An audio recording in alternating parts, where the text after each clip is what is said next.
Selamat datang di Luwu Utara. Menembus jalur, menguji adrenalin. Menyaksikan keunikan budaya di jantung Pulau Sulawesi.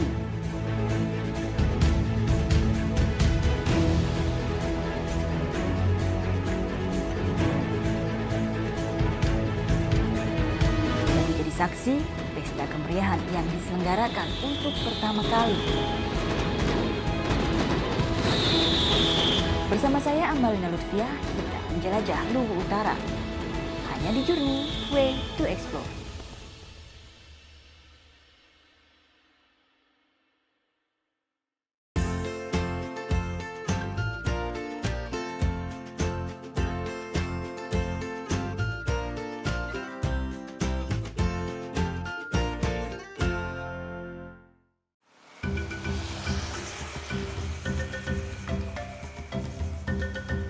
Dalam perjalanan Journey kali ini, saya akan menjelajah sebuah kabupaten yang berada di jantung Pulau Sulawesi, Luwu Utara.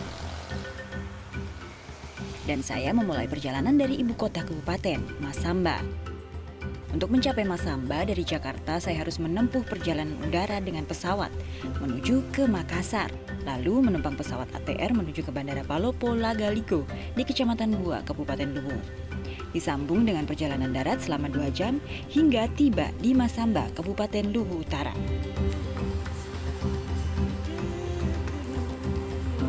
Bertolak dari ibu kota kali ini, saya mempunyai misi untuk menembus jalur menuju ke Seko, sebuah kecamatan di dataran tinggi yang telah lama terisolir karena jalurnya yang sangat ekstrim. Sejak Indonesia merdeka 74 tahun lamanya, jalur menuju Seko terkenal dengan ojek termahalnya. Dengan tarif hingga Rp1.000.000 sekali jalan, ojek menjadi satu-satunya pilihan moda transportasi karena buruknya kondisi jalan. Bahkan perjalanan dari dan menuju ke Seko dapat ditempuh dalam waktu 2 hari 1 malam. Walaupun secara jarak sebenarnya hanya sepanjang 150 km. Namun kini untuk pertama kalinya, saya menjajal jalur baru Masamba Seko dengan mengendarai mobil.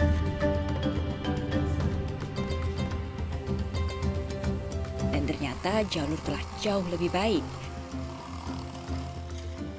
Paling tidak sampai di perhentian pertama saya di Kecamatan Rongkong. Jalan yang dulunya ditempuh lebih dari 5 jam, kini dapat dilalui hanya dalam waktu 1,5 jam. Saya singgah di sebuah dusun yang berada di lembah, Dusun Salulante.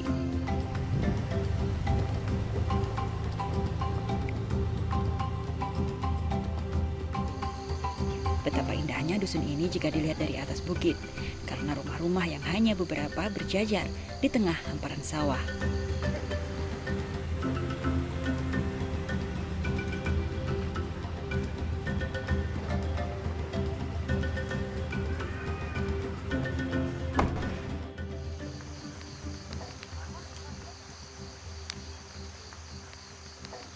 Masih jauh perjalanan kita ke Seko, tapi kita mampir dulu singgah di sebuah desa yang bernama Rinding Alo di Kecamatan Rongkong. Ada yang spesial dari desa ini selain lihat pemandangannya kan yang cukup bagus ini. Di belakang saya adalah sawah.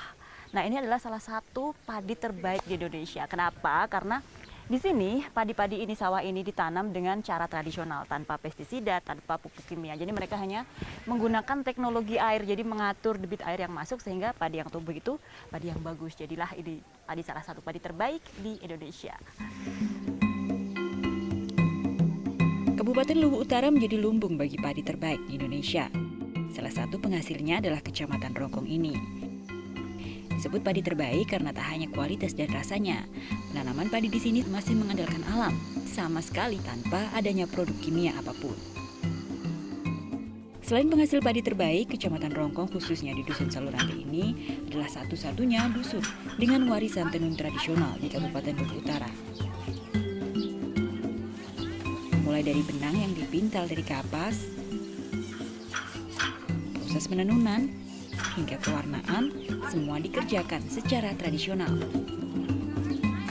Pewarna alami diracik dari tanaman yang ditanam di sekitar dusun, dan prosesnya pun dilakukan dengan tekun. Tak heran jika untuk membuat satu lembar kain tenun dapat memakan waktu hingga berbulan-bulan. Dari pemandangannya yang indah dan tenun uniknya, Salurante menjadi salah satu lokasi wisata yang wajib dikunjungi di Luwu Utara.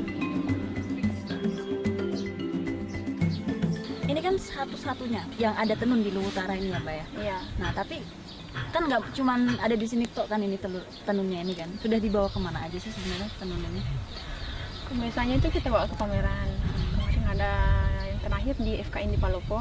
Terus ada juga biasanya turis ke sini dari Belanda, dari Brasil juga ada. Turis-turis gitu? Iya. Selain itu mereka sendiri yang datang ke sini.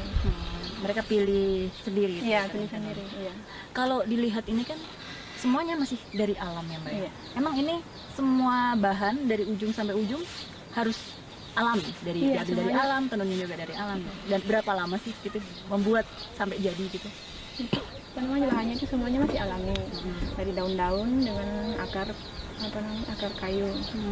Itu pembuatannya itu paling sebentar itu 3 bulan. Paling sebentar itu pun hanya selendang kecil. Kalau yang sudah besar itu biasanya bertahun-tahun baru jadi. Tahun-tahun baru Iya. Berarti selain menjual tenun ini kan di sini kalau ada Pok Darwis berarti ada wisata juga. Iya, ada. Nah, yang pengelolaan wisata ini gimana Mbak? Kalau Mbak kan melihat sebagai bendahara apalagi nih pasti tahu kan sebelum jalannya diperbaiki sama setelah diperbaiki itu perbedaannya kayak apa sih? Ya, sebelum diperbaiki itu ya, kita masih susah Mbak, masih sedikit. Setelah jalannya diperbaiki ya alhamdulillah sekarang sudah lebih banyak dari yang sebelum-sebelumnya. Berapa Mbak kalau diperbandingkan gitu? Perbandingannya itu sekitar 50% meningkat lah. Lebih dari 50% Iya. meningkat. Hawa sejuk di Salurante Rongkong seolah menjadi pembuka untuk terus menelusuri indahnya Kabupaten Luwu Utara hingga mencapai Kecamatan Seko nantinya.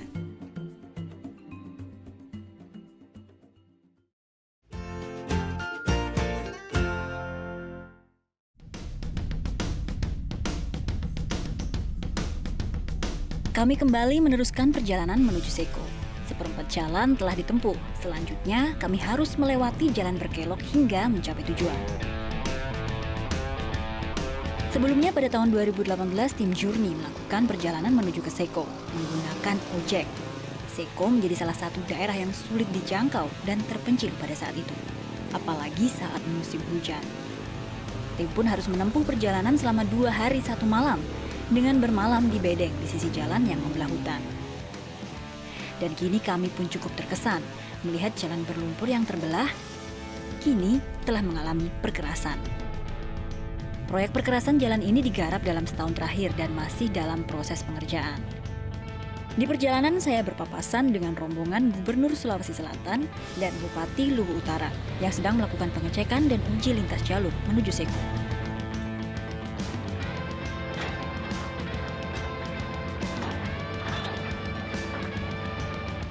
Inilah pertama kalinya jalur ini dilalui rombongan mobil setelah mengalami perbaikan. Jadi menuju ke Seko, Luwu Utara, saya bertemu dengan Pak Gubernur, rombongan Pak Gubernur dan juga Ibu Bupati dan yang lainnya. Ngecek jalan Pak, sudah sampai manakah Pak ini perbaikan jalan menuju ke Seko ini Pak? Iya, sekarang udah sampai Seko ya. Nah, kami bersama Ibu Bupati Luwu Utara mempercepat ya agar akses jalan menuju Seko ini bisa segera diselesaikan. Nah, apa yang kita harapkan dengan akses jalan Sabang Seko ini supaya akses kita ke Sulawesi Tengah lebih dekat, ke Sulawesi Barat juga lebih dekat ya. Oleh karena itu target kita 2021 paling lambat ini udah terakses semua ya. Nah, saya berharap memang karena di sini banyak, coba kita jual view aja udah luar biasa ya. Terus kawasan-kawasan wisata kita juga banyak ya. Dan beberapa IKM-IKM juga tumbuh dengan baik di sini.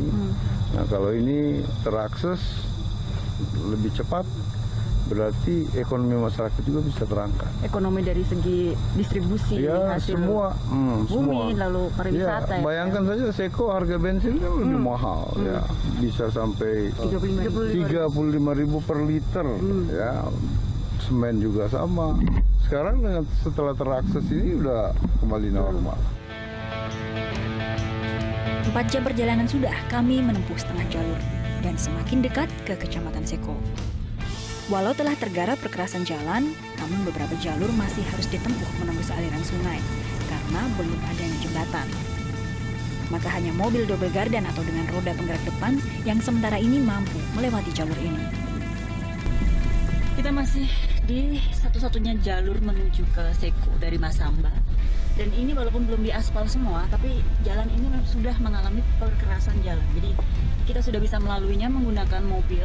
Tahun lalu tim Journey lewat sini, tapi sama sekali tidak bisa menggunakan mobil. Harus pakai motor atau ojek dengan waktu jarak tempuh 2 hari 1 malam dan biaya yang jutaan rupiah. Nah sekarang kita dengan mobil kira-kira hanya memakan waktu 7 jam. Nah rencananya ini semua nanti akan diaspal tahun depan. 5 jam perjalanan ditempuh, kami semakin dekat dengan Seko. Setelah keluar dari hutan, kami disambut dengan savana yang sangat luas, terhampar di dataran tinggi, Sodangan.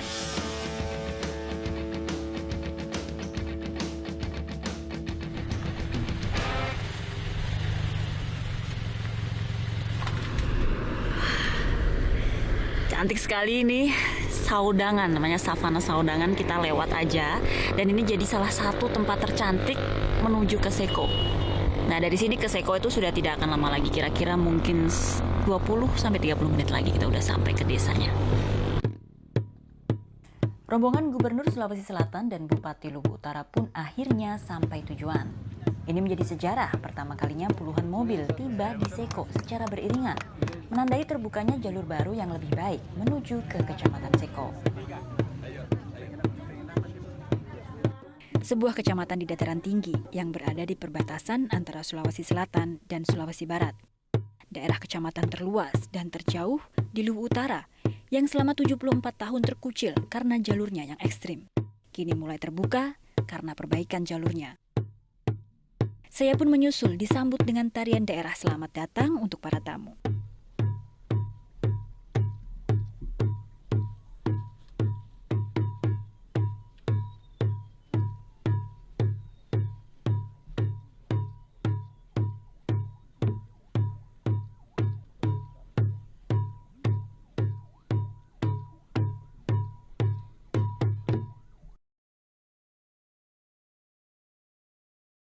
Selamat datang di Seko.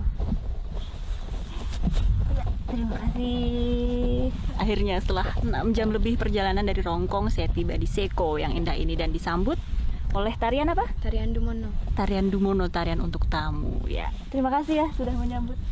Indah sekali Sekonya. Semilir angin dan hamparan savana menyambut kami di daerah yang belum banyak terjamah. Kami pun tak sabar untuk segera singgah menikmati Seko.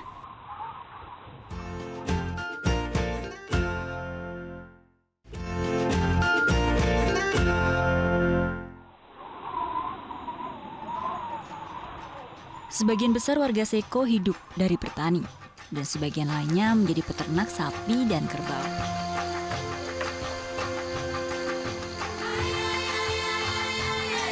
Sejak tahun lalu, pemerintah Provinsi Sulawesi Selatan mengembangkan Seko sebagai pusat kawasan pengembalaan sapi potong.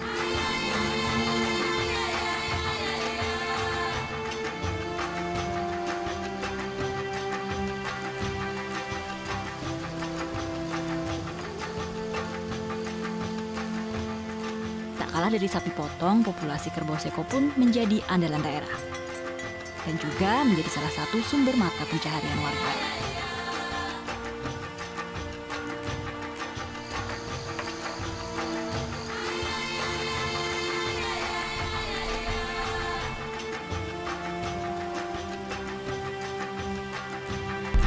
Pertama kali memasuki Seko ini yang membuat saya tercengang adalah savana yang luas. Nah, selain savana ini indah untuk dipandang, savana ini juga menjadi salah satu mata pencarian warga, yaitu untuk beternak. Pak Hairudin salah satu. Pak, ini setiap warga di sini tuh memang punya ternak kerbau atau gimana? Ya, hampir warga di sini punya ternak. Jalan itu saya kesini naik mobil Pak, karena sudah terbuka kan jalan kan. Termasuk Bapak kalau menjual kerbau ini dulu gimana sebelum jalan itu dibuka? Tergantung dari pembeli, karena dulu juga itu harga kerbau itu masih belum seberapa juga. Biasa harga paling tinggi itu sekitar 7 juta, 6 juta lah. Sekarang berapa kalau sudah ada jalan itu? Alhamdulillah sekarang sudah mulai naik lagi pasaran kerbau. Jadi 10, oh, jadi 10. hampir 50%, 40%, Iya, 50% naiknya iya. ya Pak ya. Terus dulu kan belum ada jalan, ngantar kerbaunya ini gimana? Orang beli terus diantarnya gimana? Cara mengantarnya itu dituntun melalui orangnya di kerbau yang punya kerbau yang dibeli, itu dia juga yang biasa tuntun turun. Berapa lama itu makan waktu untuk jalan kaki? Ya tergantung dari proses perjalanan, biasa 1 minggu, 5 hari, paling cepat sekali itu 4 hari. Setelah puluhan tahun terpencil, kini kehidupan masyarakat Seko mulai bergeliat. Dengan penduduk hanya 14.000 jiwa, Seko menjadi salah satu tempat yang nyaman untuk dikunjungi. Penduduk yang ramah juga hawa sejuk menjadi daya tarik yang menjadikan para pengunjung akan merasa sangat nyaman di sini.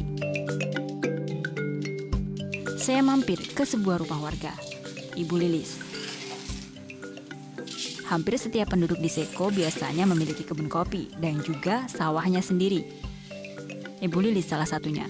Biji hijau kopi di sini diproses di dapur rumah dengan cara tradisional. Roasting atau menyangrai secara manual menggunakan kuali di atas tungku dengan bahan bakar kayu. Aroma wangi kopi langsung tercium di sekeliling rumah.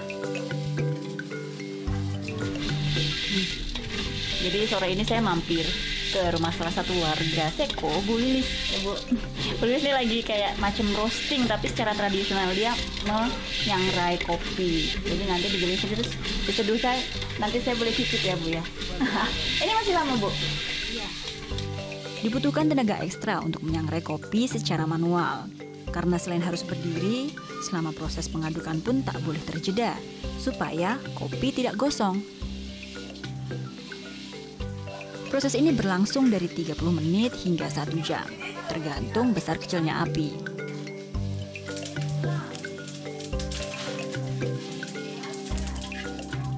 Dan akhirnya, kopi bisa digiling dan diseduh.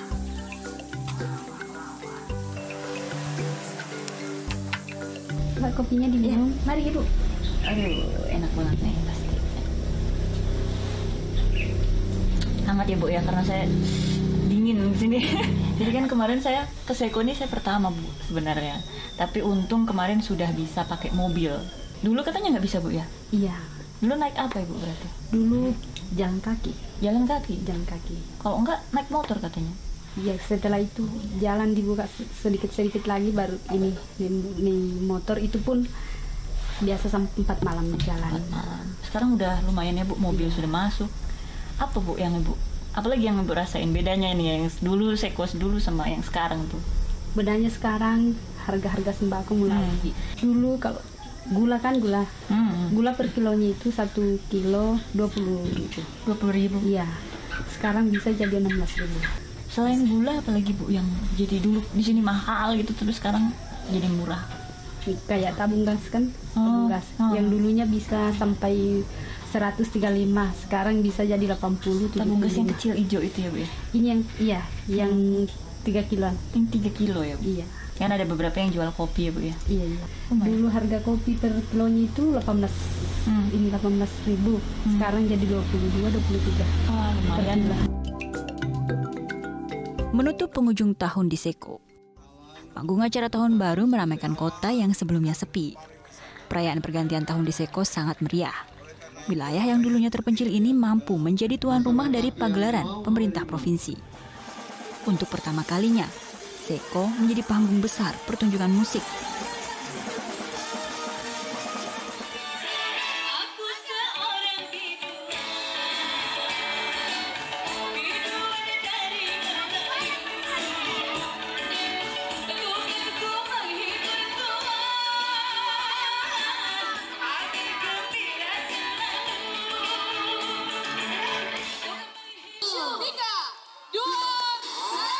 Dan untuk pertama kalinya, langit Seko dihiasi pesta kembang api yang tak henti menandai pergantian tahun.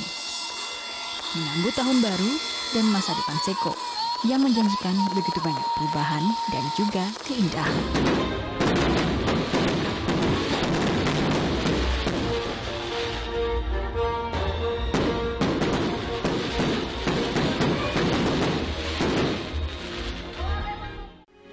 Metro TV, knowledge to elevate.